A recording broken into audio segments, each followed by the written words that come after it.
Hello everyone, welcome back to my channel. I hope everyone is having a wonderful day.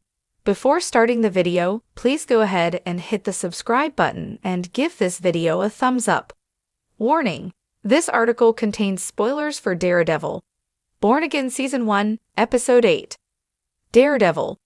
Born Again is proving itself to be one of the most clever series to come out of the Marvel Cinematic Universe, MCU, and it laid out its plans from the very first episode. While the Netflix Daredevil earned its reputation as one of the most incredible offerings from Marvel ever made, there was a lot of concern about how this reboot would go under the MCU umbrella. Now owned by Disney, concerns about the show being sanitized or becoming more formulaic began to arise, but after everything that the premiere season has revealed, the concerns were unfounded. Daredevil. Born Again is gritty, witty, and shines a whole new light on New York City. With Matt Murdock wrestling against his own duplicitous nature and his rival Wilson Fisk trying to balance life in the spotlight with his darker desires, the show is beautifully juggling interwoven narratives. And underneath the dark and twisted stories of Murdock and Fisk, the terrifying nature of Vanessa Fisk, after having gotten a taste of power, is becoming ever more apparent. Daredevil. Born Again Episode 1's foggy death scene gave a major clue as to Bullseye's real motivations. There was obviously so much more to Bullseye's attack in Born Again's premiere episode.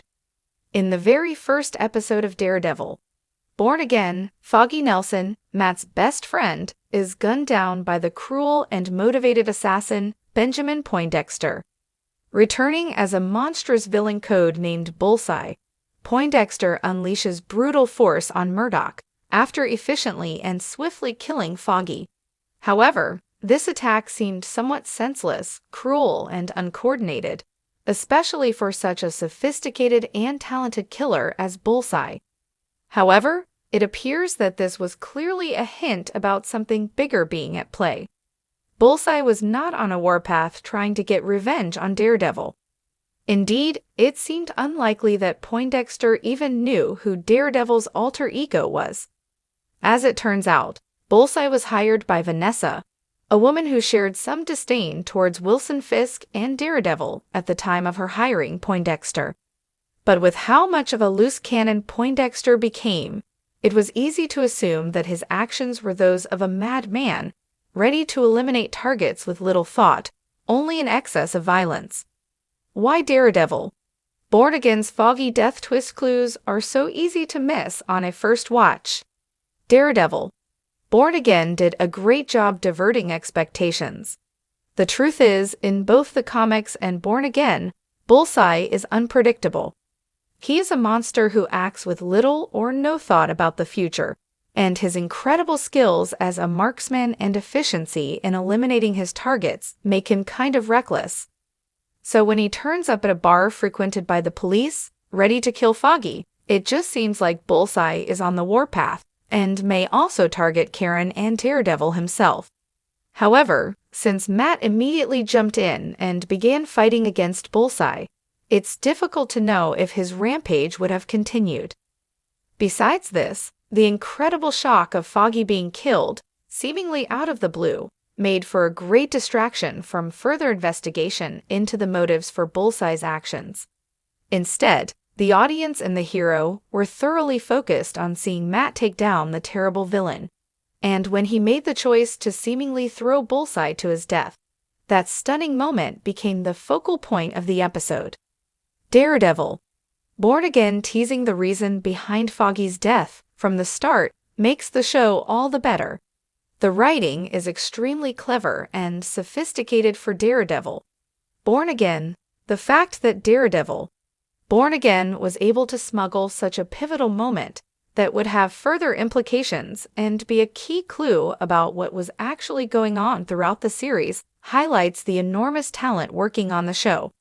Rather than try to obscure or shy away from dropping breadcrumbs, they included details along the way that could be revisited and recognized as having more meaning, but they were able to make it seem obscure at that moment.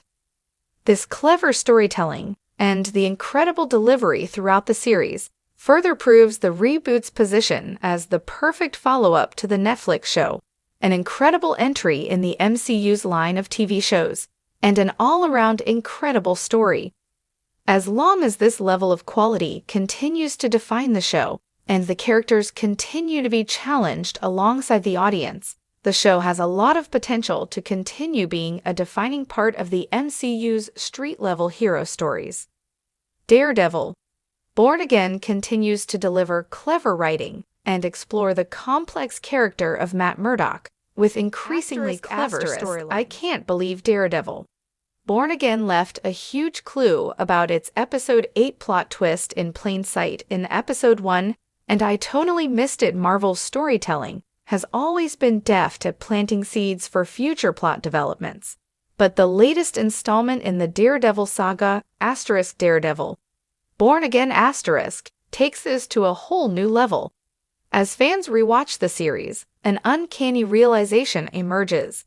A crucial plot twist foreshadowed in Episode 1 of this riveting season surprisingly aligns with the drama unfolding in Episode 8. With the narrative arc mirroring the complexities of Matt Murdock's world, this revelation sent shockwaves among viewers, prompting both awe and embarrassment. How could we have missed it? From the very first episode, fans were treated to a masterclass in subtlety. Everything from dialogue to intricate background details played a role in establishing a rich tapestry of storytelling. Yet the most significant clue lay in a seemingly innocuous exchange between characters, overlooked by most but crucial in retrospect. As the series kicks off, Matt Murdock is to a spot summoned by his fellow attorney, Foggy Nelson, to discuss an intriguing case involving a young woman accused of vigilante justice. The scenes set up tension not only for the case, but also hint at deeper themes surrounding morality and justice. In Episode 1, there's a brief moment during a casual conversation between Matt and Foggy, where they joke about their past experiences defending unusual clients. Foggy quips, sometimes I think we're just helping these vigilantes create a new kind of justice. On the surface, this is just banter, laced with their usual camaraderie.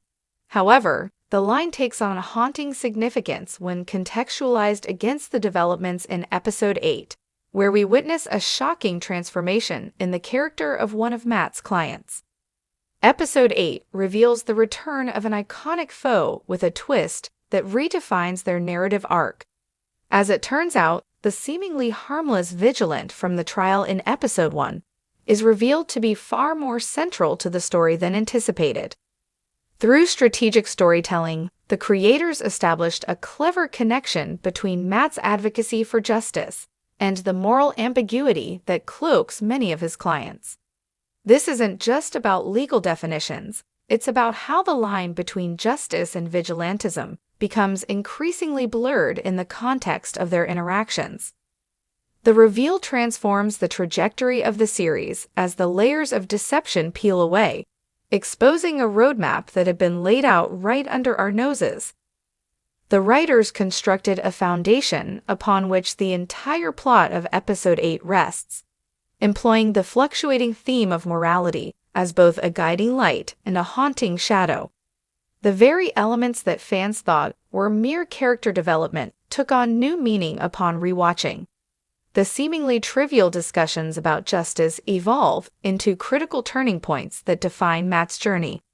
Another striking clue lies within the dialogue surrounding the motivations behind vigilantism articulated by Matt during his discussions with clients. This notion sets forth a duality that reverberates throughout the series, suggesting not only the struggles of individual characters, but also reflecting Matt's own motives. In Episode 1, Matt's fiery defense of the young woman arrested for her vigilant actions hints at an internal conflict he grapples with throughout the season, a fight against his own impulses to take matters into his hands.